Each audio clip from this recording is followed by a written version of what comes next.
sa gitna ng malawak na karagatan ng Southern Leyte. Matatagpuan ang isang maliit ngunit napakahalagang isla sa kasaysayan ng Pilipinas. Ito ang Limasawa Island, isang tahimik na isla na naging saksi sa isang pangyayaring nagbago sa relihiyon at kultura ng bansa. Isang isla kung saan unang itinanim ang binhi ng Kristyanismo sa kapuluan. Sa dokumentaryong ito, ating alamin ang kasaysayan, kahalagahan at kagandahan ng Limasawa Island. Matatagpuan ang Limasawa Island sa timog bahagi ng Leyte, malapit sa lalawigan ng Southern Leyte. Bagamat maliit lamang ang isla, mayroon itong mahalagang papel sa kasaysayan ng bansa. Noong sinaunang panahon, ang lugar na ito ay kilala sa pangalang Mazawa, isang maunlad na pamayanan ng mga katutubo at mga ngalakal. Pero bago dumating ang mga Spaniards sa isla, ay hindi pa tiyak ng mga katutubo ang orihinal na pangalan ng isla, at dahil hindi nila naiintindihan ang salitang Spanish, inakala ng mga katutubo na tinatanong sila kung ilan ang asawa ng raja, kaya sumagot sila ng 5 asawa o 5 wives. At dito, nakuha ang pangalan na Limasawa. Noong taong 1521, dumating sa kapuluan ng Pilipinas ang ekspedisyon ng Portuguese explorer na si Ferdinand Magellan na naglalayag sa ilalim ng bandila ng Spain. Ang kanilang layunin ay makahanap ng bagong ruta patungo sa Spice Islands. Sa kanilang paglalakbay sa mga isla ng Pilipinas, narating nila ang Mazawa, na ngayon ay kilala bilang Limasawa.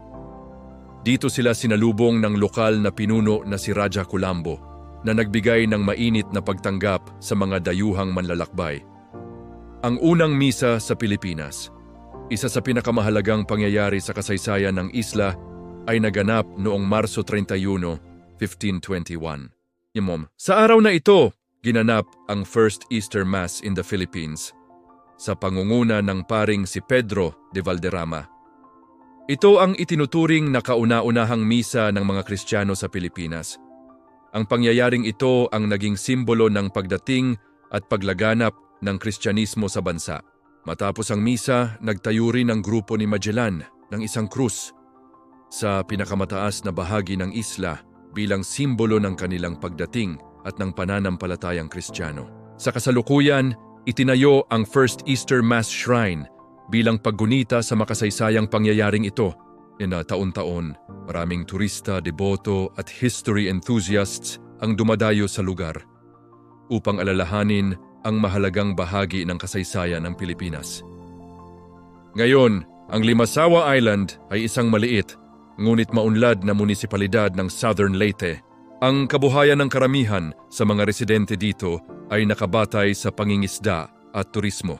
Bukod sa kasaysayan, kilala rin ang isla sa malinaw na karagatan, magagandang coral reefs, tahimik at payapang kapaligiran, at kamangha-manghang tanawin ng kalikasan.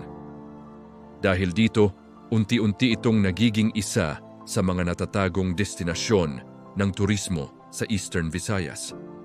Ang halaga ng Limasawa sa kasaysayan. Ang Limasawa Island ay hindi lamang isang simpleng isla. Ito ay isang mahalagang bahagi ng pambansang kasaysayan. Isang lugar kung saan nagsimula ang isang malaking pagbabago sa relihiyon, kultura at identidad ng mga Pilipino. Ang maliit na isla na ito ay patunay na kahit ang isang tahimik na lugar ay maaaring magkaroon ng napakalaking papel sa kasaysayan ng isang bansa. Sa bawat alon ng dagat na humahampas sa baybayin ng Limasawa, tila paalala ito ng nakaraan. Isang nakaraan na nagbigay daan sa isang bagong yugto ng kasaysayan ng Pilipinas. At hanggang ngayon, nananatiling buhay ang alaala ng kasaysayang ito sa isla ng Limasawa.